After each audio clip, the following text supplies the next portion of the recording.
Hi everyone, I'm going to be starting part 4 of Secrets of a Sun King with chapter 14. So here we go. Part 4. The youthful pharaoh was before us at last. Howard Carter, archaeologist. Chapter 14. Tulip was the first to speak. Cripes almighty! What Howard Carter would give to read all this. Never mind Howard Carter, I felt so giddy and shaken I was glad to be sitting down. Kike's heart can't have survived, can it? I asked. It was mad to think it had, yet hadn't Professor Hanawati mentioned something wrapped in linen, jammed in the bottom of the jar? Won't know until you look, Tulip reasoned. The very idea that a 3,000-year-old heart was still inside the jar made me feel strange in a different way. To think that part of Kike might be here with us, his blood, his cells. I took a very deep breath. The jar lay between us on the bunk, the lid still off. I picked it up, braced myself. As I slid my hand deep inside, I half expected to touch something slippery and bloody. It wasn't, of course. It was dry and came away fairly easily, so what I now had in my hand was a piece of linen, neatly folded like a handkerchief. Open it! Tulip surged. I hesitated. The fabric looked frail. I don't think we should, I said. What if it falls apart? Oz was sitting closer than usual. I'd really like to see it, Lil. Truth was, so would I. I'll do it slowly then, and if it looks like it's going to crumble or tear, I'll stop, all right? The others nodded. Ever so gently, I unfolded a corner, then another. Amazingly, with care, the fabric stayed in one piece. As it came off, layer by tissue-thin layer, I began to feel something solid underneath. Much as I was desperate to see what, I was wary too. It felt wrong and wonderful to be poring over a dead person's heart, and all the time that familiar, prickly, chilly sensation crept down my backbone. Careful, Tulip whispered at my shoulder as I peeled back the final layer. My breath stopped. There was Kike's heart, sitting in the palm of my hand, the size of a hen's egg. It looked like a clod of earth, flaky and mottled brown, or the rusty tip of a centuries-old spear. You could almost see it from the way it tapered at one end, and it was the shape of a heart. It was incredible. Wow, Tulip breathed. That's got to be the most astonishing thing I've ever seen. Oz shuffled even closer. I wonder, Lil, could I just... He put his hand out to take the heart. No, Oz, Tulip said. It's not respectful to pass it around. Let Lil put it back now. We've all had a look. Gently rewrapping the heart one fragile layer at a time, I returned it to the jar and replaced the lid. Tulip,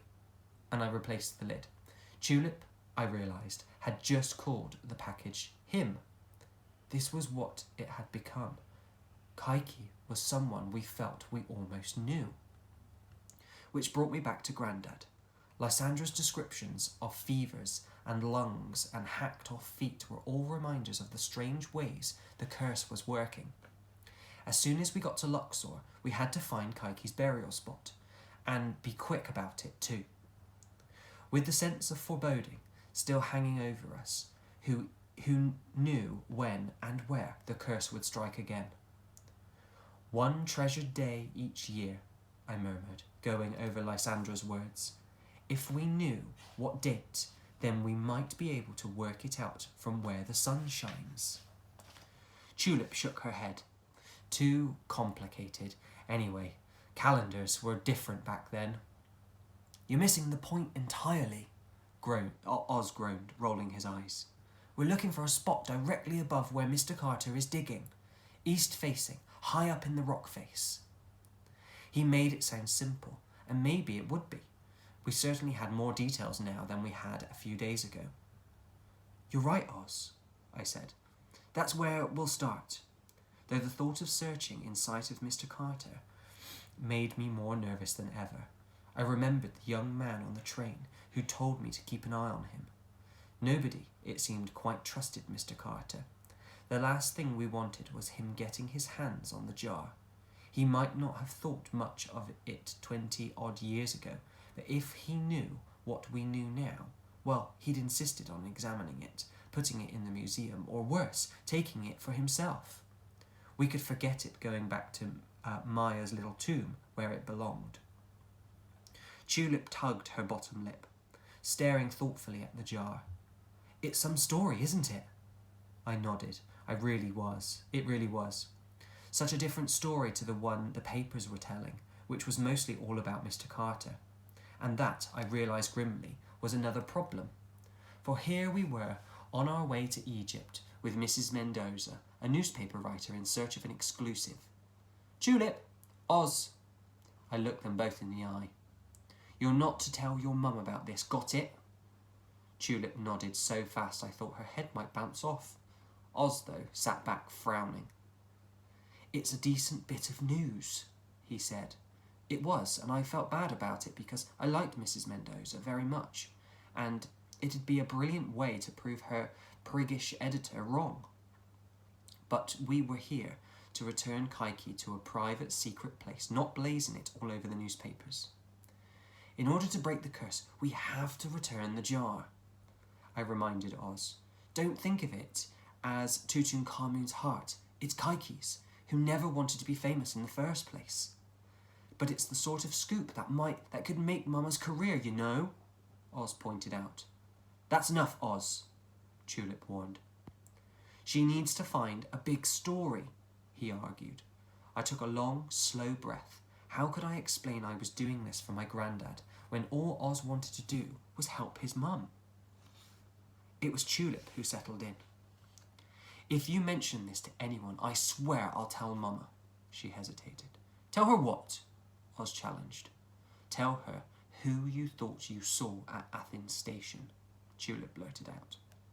I turned to Oz, intrigued. What did you think you saw at Athens Station, then?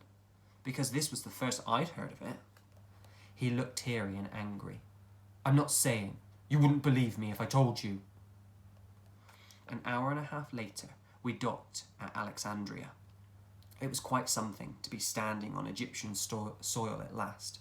I could have sworn the soles of my feet actually tingled. From Alexandria, we caught a train to Cairo. I must have fallen asleep eventually, because when I opened my eyes, it was daylight.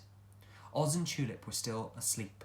Mrs. Mendoza paused in her writing to point her pencil at the window. Look, she whispered. Cairo! I sat up, rubbing my eyes. We were coming into the city. The buildings near the railway line were low, sand-coloured, packed tightly together. Between them were archways leading to little courtyards, alleys, roads, all busy with people going about their lives. I saw men in white robes, veiled women carrying pots on their heads, and rising above it all, every now and then, I'd spot the dome or the minarets of a mosque. Though it was still early morning, the light had a soft, peachy glow to it. This, I soon realised, was mostly dust, stirring up by the carts, donkeys, motorcars, and people walking. It was like the sort of haze you get at the start of a very hot summer's day. I'd never seen anywhere so unlike the grey, wet London I'd left behind. The city was strange and beautiful, everything I'd imagined it to be, and more. Through the little open vent at the top of the window, I could smell Cairo, warm, dusty, animal dung, old apples. I imagined Grandad all those years ago taking this same journey. He'd have been sitting here just like me, not wanting to miss a second of it. Before long, the train began to slow. Tulip yawned. Oz kicked out his legs and promptly woke up. We're here, he cried, squinting at the window. Approaching Cairo Station, yes, Mrs. Mendoza informed him. The part of the city we were now passing through had streets as wide as London's, lined with tall, white, expensive-looking buildings, and like in London, there were street sellers, newsboys, all shouting above the traffic. Then just before our train slid into the station itself, I caught sight of a horse lying in the road. It was still wearing its harness and looked rather dead. How awful! Tulip covered her eyes. It happened in our country too, you know, Oz remarked. I'd never seen a dead horse in London, and the fact no one had moved this poor thing, carts, carriages, motor cars, donkeys, simply carried on around it, reminded me with a shivery thrill, how far was I from home?